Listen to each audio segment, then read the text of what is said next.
നമ്മൾ നെക്സ്റ്റ് നോക്കുന്നത് app based commerce unit 15 ആണ്. App based business. എന്താ ആപ്പ് എന്ന് വെച്ചാൽ ആപ്ലിക്കേഷൻ അല്ലേ. അതായത് ആപ്പ് എന്ന് പറയുമ്പോൾ നമുക്കറിയാം, നമ്മളിപ്പോൾ നമ്മുടെ ഫോണിൽ ഒരുപാട് ആപ്പുകൾ ഉണ്ടെന്ന് പറയാറുണ്ട് അല്ലേ. അതായത് ആപ്ലിക്കേഷൻസ് ഉണ്ട്. ആപ്ലിക്കേഷൻ അല്ലെങ്കിൽ ആപ്പ് എന്ന് പറയുമ്പോൾ it is basically A type of software that can be installed and run on A computer, tablet, smart phone or other electronic devices. Software ആണ്. അപ്പൊ നമ്മൾ അത് എന്താ പറയാ, കമ്പ്യൂട്ടറിൽ, ടാബ്ലറ്റിൽ, സ്മാർട്ട് ഫോണിലൊക്കെ നമ്മൾ യൂസ് ചെയ്യുന്ന ആപ്ലിക്കേഷനെയാണ് നമ്മൾ ആപ്പ് എന്ന് പറയാ. It is simply a piece of software that you can get access to and use through the internet. നമുക്ക് നെറ്റ് ഉപയോഗിച്ചിട്ട് നമുക്ക് യൂസ് ചെയ്യാൻ പറ്റുന്ന സോഫ്റ്റ്വെയർ ആണ് നമ്മൾ പറയാ ആപ്പ് അല്ലെങ്കിൽ ആപ്ലിക്കേഷൻ എന്ന് പറയാ. അതുപോലെ തന്നെ നമ്മളിപ്പോ ഇതാ ഒരു മൊബൈൽ ആപ്പ് പറയുന്നുണ്ട്. Mobile app also refer to as a mobile app or simply or an app is a computer program or software application designed to run on a mobile device such as phone, tablet or watch. അപ്പൊ നമുക്ക് നമ്മുടെ മൊബൈലിലോ അല്ലെങ്കിൽ നമ്മുടെ കമ്പ്യൂട്ടറിലോ ടാബിലോ ഒക്കെ നമുക്ക് use ചെയ്യാൻ പറ്റുന്ന softwares ആണ് നമ്മൾ പറയാ എന്ത് ആപ്ലിക്കേഷൻ എന്ന് പറയുന്നത്.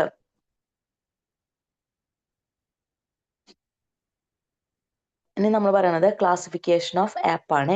അപ്പൊ അതില് ഫസ്റ്റ് വൺ പറയണത് നേറ്റീവ് ആപ്പ്. എന്താ നോക്കാം. App developed four A specific operating system like Android or iOS. അതായത് നമ്മുടെ എന്താ പറയാ, നേറ്റീവ് ആപ്ലിക്കേഷൻ എന്ന് പറയുന്നത് ഒരു സ്പെസിഫിക് ഓപ്പറേറ്റിംഗ് സിസ്റ്റം, അപ്പോൾ വാട്സപ്പ്, ഇൻസ്റ്റഗ്രാം ഒക്കെ പോലെയുള്ള സ്പെസിഫിക് ആയിട്ട് ഡെവലപ്പ് ചെയ്തിട്ടുള്ള ഓപ്പറേറ്റിംഗ് സിസ്റ്റത്തിനെയാണ് നമ്മൾ പറയണത്. ഇപ്പൊ ആപ്പിൾ ഫോണിലൊക്കെ നമ്മൾ ഉപയോഗിക്കില്ലേ, നമ്മുടെ ആൻഡ്രോയിഡ് ഫോൺ ഉപയോഗിക്കില്ലേ, അങ്ങനെ സ്പെസിഫിക് ആയിട്ടുള്ള ആപ്ലിക്കേഷൻസിനെ വിളിക്കുന്ന പേരാണ് നേറ്റീവ് ആപ്പ്. രണ്ടാമത്തെ പറയണത് വെബ് ആപ്പ്. വെബ് ആപ്പ് അത് കണ്ട് ഹൈബ്രിഡ് പറയാം കേട്ടോ. വെബ് ആപ്പ് എന്ന് പറയുമ്പോൾ application that runs through a web browser and do not need full installation. നമുക്ക് ഫുൾ ഇൻസ്റ്റാളേഷൻ ഒന്നും വേണ്ട, നമുക്ക് ബ്രൗസ് ചെയ്യാൻ വേണ്ടി ഉപയോഗിക്കുന്ന ആപ്ലിക്കേഷനെയാണ് വെബ് ആപ്പ് എന്ന് പറയുന്നത്. ഫോർ എക്സാമ്പിൾ ഗൂഗിൾ ഒക്കെയാണ് അതിന്റെ എക്സാമ്പിൾ ആയിട്ട് പറയുന്നത്. Okay, it's a particular type of software that allow users to interact with a remote server through a web browser interface.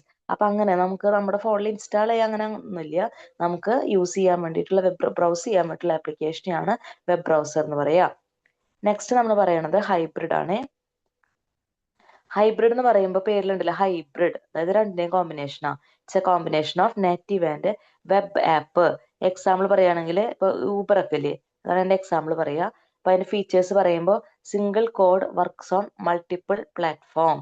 ഒന്നിലധികം പ്ലാറ്റ്ഫോമിൽ സിംഗിൾ കോഡ് ഉപയോഗിച്ച് നമുക്ക് വർക്ക് ചെയ്യാൻ പറ്റും. Lower development cost. Then it can access device features. അപ്പൊ ഇതൊക്കെയാണ് അതിന്റെ main ആയിട്ടുള്ള ഇത് പറയണത്. നോക്കാം നമ്മുടെ ഇതിൽ എന്താ എഴുതിയിരിക്കുന്നത് നോക്കാം. The concept of hybrid app is mix of native and web based app. രണ്ടിനെ മിക്സ് ആണ്. App developed using Apache, Cordova, Xamarin, React Native and similar technology fall into this category. These are made support web and native technology across multiple platform. അപ്പൊ ഒന്നിലധികം പ്ലാറ്റ്ഫോമിൽ use ചെയ്യാൻ വേണ്ടിയിട്ടാണ് നമ്മൾ hybrid app use ചെയ്യുന്നത്.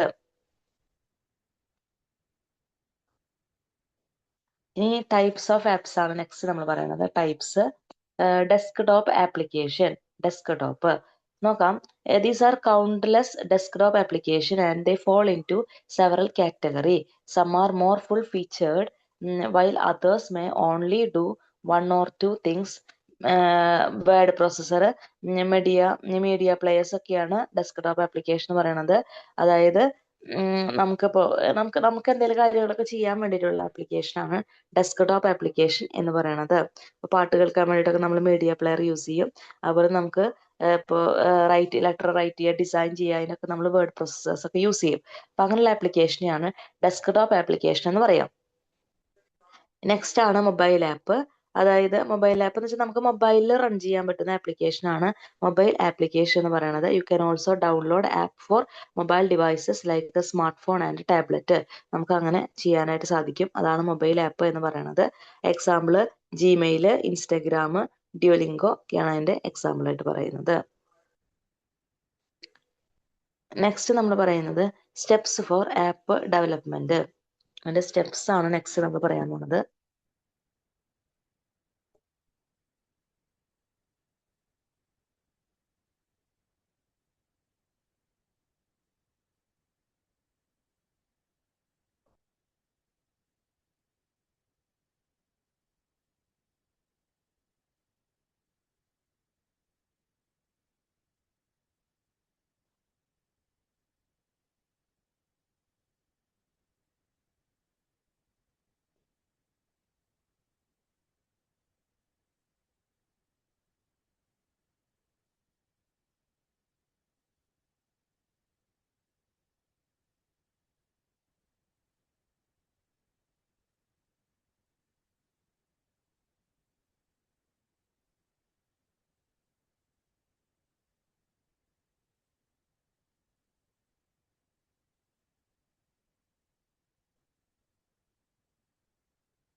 Next പറയുന്നത് steps for app development.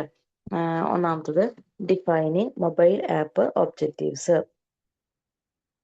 First പറയുന്നത് mobile app objective, defining mobile app objective. അതായത് the clearly set and define the objective for which app is being made in an important part of the app making process.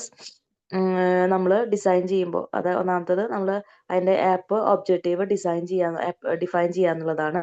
അപ്പൊ നമ്മൾ എന്തിനാണ്, what is the purpose, എന്തിനാണ് നമ്മൾ ഈ app ഉപയോഗിക്കുന്നത്, എന്തൊക്കെയാണ് അതിന്റെ ഫീച്ചേഴ്സ്, അതുപോലെ തന്നെ നമുക്ക് എന്താണ് നമ്മുടെ പ്രോബ്ലം, അതിനെ സോൾവ് ചെയ്യാൻ പറ്റുന്ന ആപ്പാണോ, ഇതൊക്കെ നമ്മൾ ആപ്പിന്റെ ഒബ്ജക്റ്റീവ് ഡിസൈൻ ചെയ്യണം.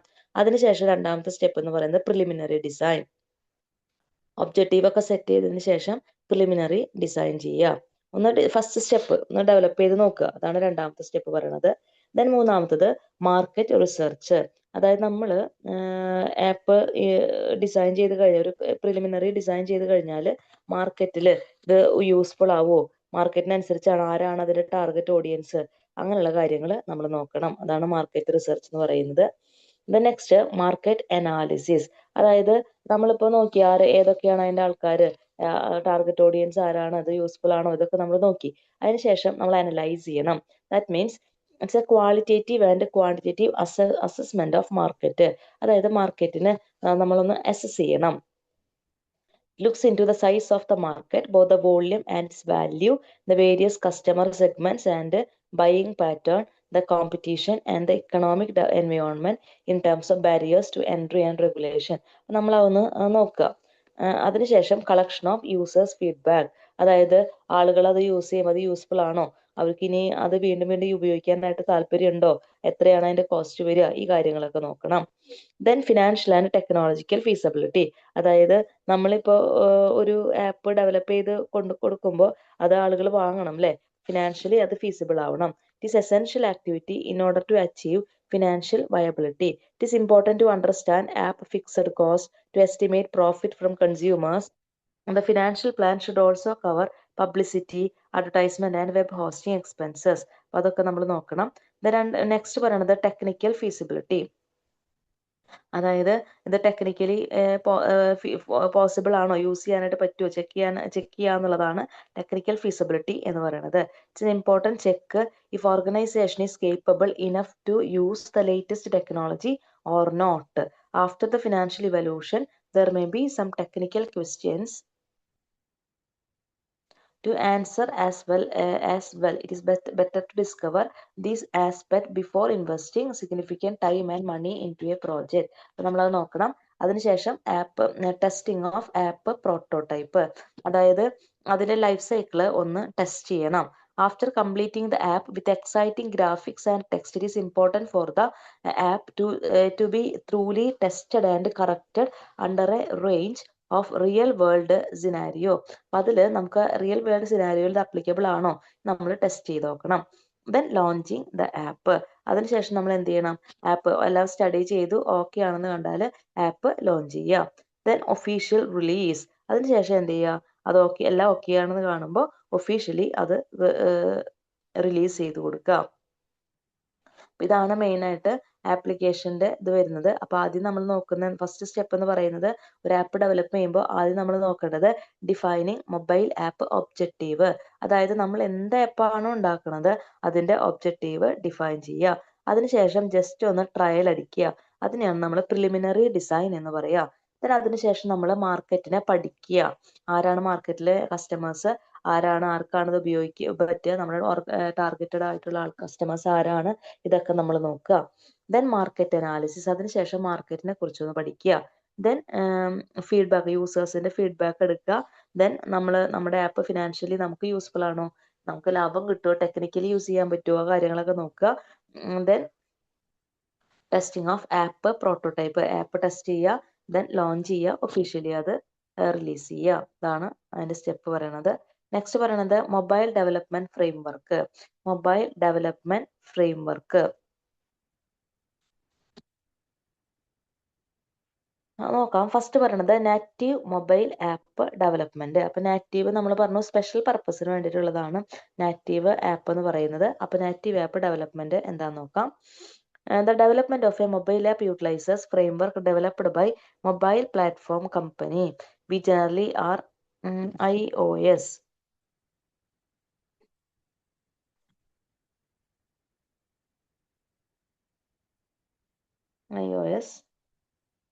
Then iPhone ഓപ്പറേറ്റിംഗ് സിസ്റ്റത്തിനാണ് നമ്മൾ iOS എന്ന് പറയുക.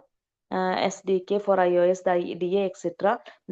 That is the development of software pack. For the development of an Android app, Android SDK is the choice. The framework are the SDKs, each of which has the programming languages Swift or Gold C used for iOS and Kotlin or Java for Android. അതായത് നമ്മൾ ഈ native app എന്ന് പറയുമ്പോൾ നമ്മുടെ ഫോണിന് ആപ്പായിട്ട് എന്താ പറയുക പറ്റുന്ന രീതിയിലുള്ള ആപ്ലിക്കേഷൻസ് ഡെവലപ്പ് ചെയ്യുക എന്നുള്ളതാണ്.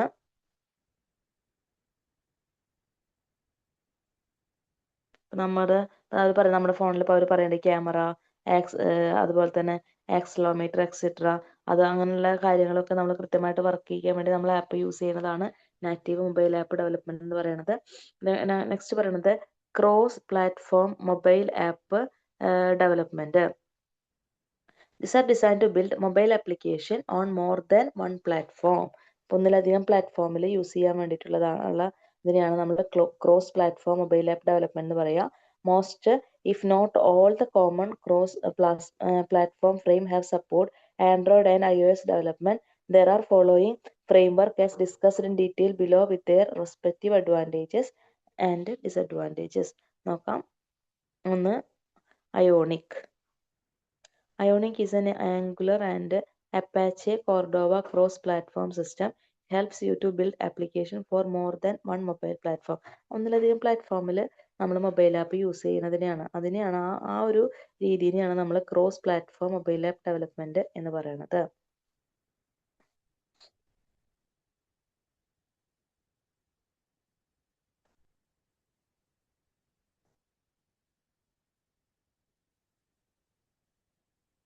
അഡ്വാൻറ്റേജസ് പറയുന്നുണ്ട്. As a company owner, you not only need to employ two sets of software developers, you can use your current web development team to create a mobile app for your audience. അതായത് നമ്മൾ ഭയങ്കര വലിയ ഇതൊക്കെ ആണെങ്കിൽ നമുക്ക് ഒരുപാട് ഇതുകൾ use ചെയ്യാൻ പറ്റില്ല. ഒറ്റ ഇതിൽ തന്നെ നമുക്കത് യൂസ് ചെയ്യാനായിട്ട് സഹായിക്കും. സർ ടൈം ആൻഡ് എക്സ്പെൻസസ്, ടൈമും കോസ്റ്റും ഇഫക്റ്റീവ് ആണ്. Then ionic uses web technology, so working with dum is easy, work ചെയ്യാനായിട്ട് സിമ്പിൾ ആണ്. ദെൻ നെക്സ്റ്റ് Xamarin ആണ്. In 2016, Microsoft purchased and opened Xamarin from its owners.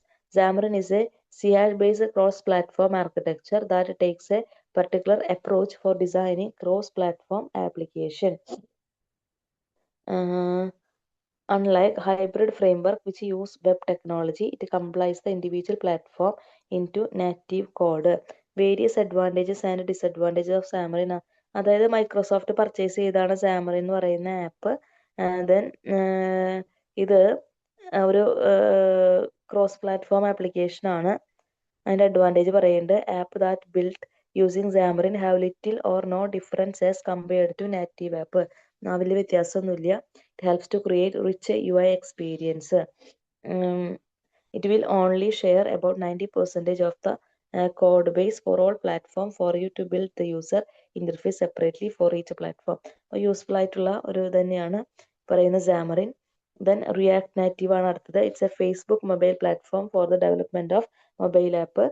It is developed on JavaScript and React. Contrary to hybrid application, React Native also uses online technology internally. ഇതേപോലെ തന്നെ നമ്മൾ ഉപയോഗിക്കുന്ന cross sectional ആയിട്ടുള്ള തന്നെയാണ് ഈ പറയുന്ന react native എന്ന് പറയുന്നത്. മൊബൈൽ പ്ലാറ്റ്ഫോം തന്നെയാണ്, ജാവയാണ് അത് ഡെവലപ്പ് ചെയ്തത്.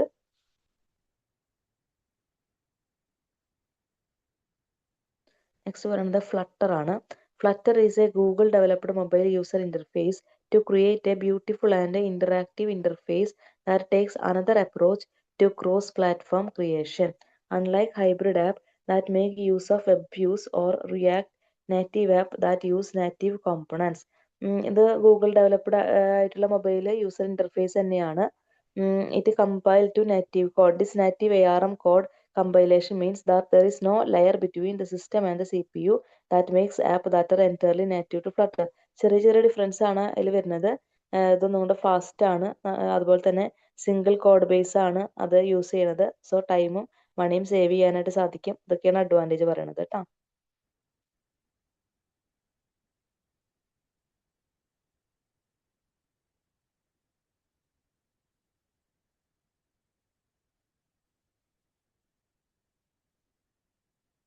നെക്സ്റ്റ് വരുന്നത് ആപ്പ് സ്റ്റോർ.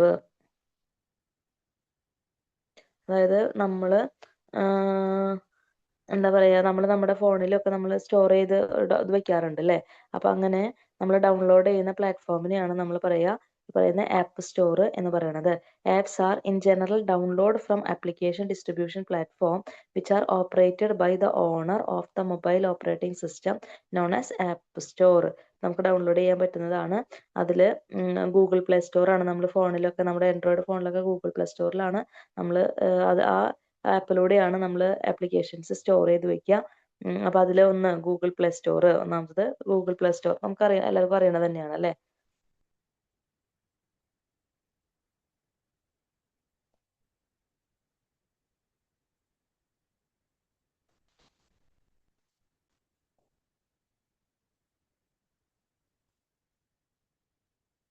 നമുക്ക് അറിയുന്നതാണ്.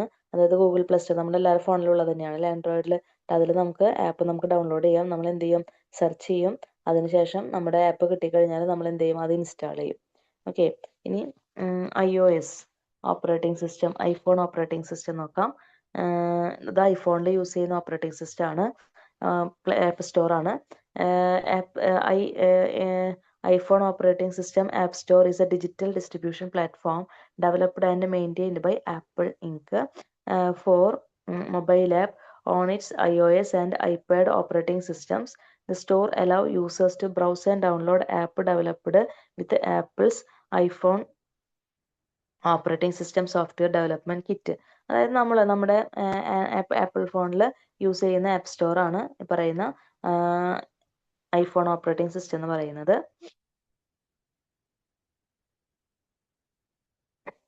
Next app for various domains and segments.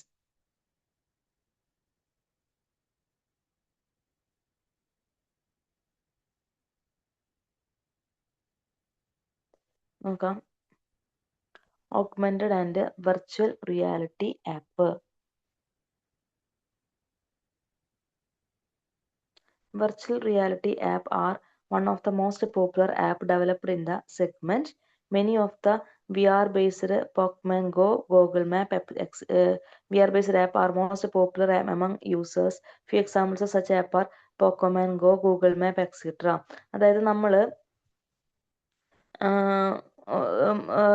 ഒരു എന്തെങ്കിലും കറക്റ്റ് അത്യാവശ്യമായിട്ട് നമുക്ക് അറിയാൻ വേണ്ടിയിട്ട് നമ്മൾ യൂസ് ചെയ്യുന്നതാണ് ഈ പറയുന്ന augmented or virtual reality app എന്ന് പറയുന്നത്. നമുക്ക് കറണ്ട് ആ സമയത്ത് നമുക്ക് കറക്റ്റ് അറിയണം, അപ്പം അതിന് വേണ്ടിയിട്ട് യൂസ് ചെയ്യുന്നതാണ്.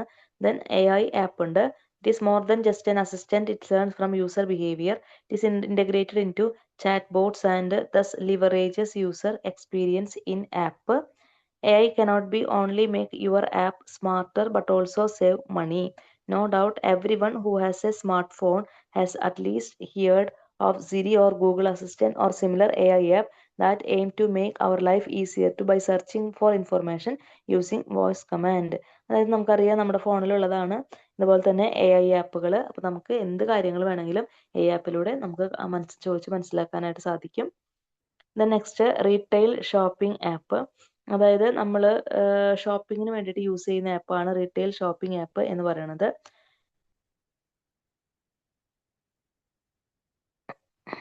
റെസ്റ്റോറൻറ്റ് ഫുഡ് ഡെലിവറി ആപ്പ് നമ്മൾ യൂസ് ചെയ്യുന്നത് സ്വിഗ്ഗിയൊക്കെ നമ്മൾ യൂസ് ചെയ്യുന്നതാണ് അല്ലേ. അതായത് നമുക്ക് ഫുഡ് ഡെലിവറിക്ക് വേണ്ടിയിട്ട് റെസ്റ്റോറൻറ്റ്സ് ഒക്കെ ക്രിയേറ്റ് ചെയ്തിട്ടുള്ള app. Then mobile wallet banking and finance app. അതായത് നമ്മൾ പറയുന്ന ഗൂഗിൾ പേ അങ്ങനെയുള്ള ആപ്പുകൾ. ദെൻ വീഡിയോ സ്ട്രീമിംഗ് ആപ്പുകൾ. അതായത് നെറ്റ്ഫ്ലിക്സ് ഒക്കെ പോലുള്ള വീഡിയോ സ്ട്രീമിംഗ് ആപ്പുകൾ ആണ് മെയിനായിട്ട് ഗൂഗിൾ പ്ലേ സ്റ്റോറിൽ പ്ലേ സ്റ്റോറിൽ നമ്മൾ ഡൗൺലോഡ് ചെയ്യുന്ന ആപ്പുകൾ.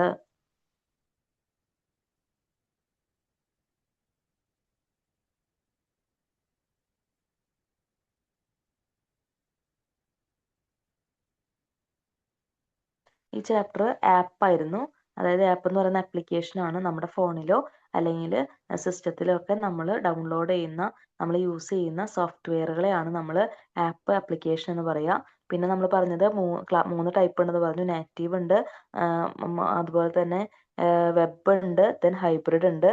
ദെൻ പിന്നെ പറഞ്ഞത് ടൈപ്സ് ഓഫ് ആപ്പാണ് ഡെസ്ക്ടോപ്പ് ആപ്പ്, മൊബൈൽ ആപ്പ്, പിന്നെ ആപ്പ് ഡെവലപ്പ് ചെയ്യുന്നതിൻ്റെ സ്റ്റേജുകളാണ് നമ്മൾ പറഞ്ഞത്. ദെൻ പിന്നെ മൊബൈൽ ഡെവലപ്മെന്റ് പ്ലാറ്റ്ഫോമുകൾ നമ്മൾ ജസ്റ്റ് ഒന്ന് പറഞ്ഞു.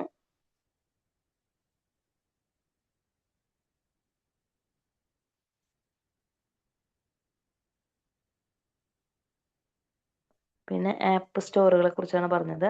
അതിൽ പല ടൈപ്പ് ആപ്പ് സ്റ്റോറുകൾ ഉണ്ടെന്നും നമ്മൾ പരിചയപ്പെട്ടു.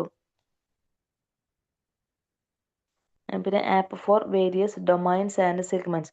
ഓരോ ആവശ്യങ്ങൾക്ക് വേണ്ടിയിട്ട് നമ്മൾ ഓരോ ആപ്പുകൾ യൂസ് ചെയ്യുന്നുണ്ട്. അപ്പോൾ അതാണ് ഇവിടെ പറഞ്ഞത് കേട്ടോ.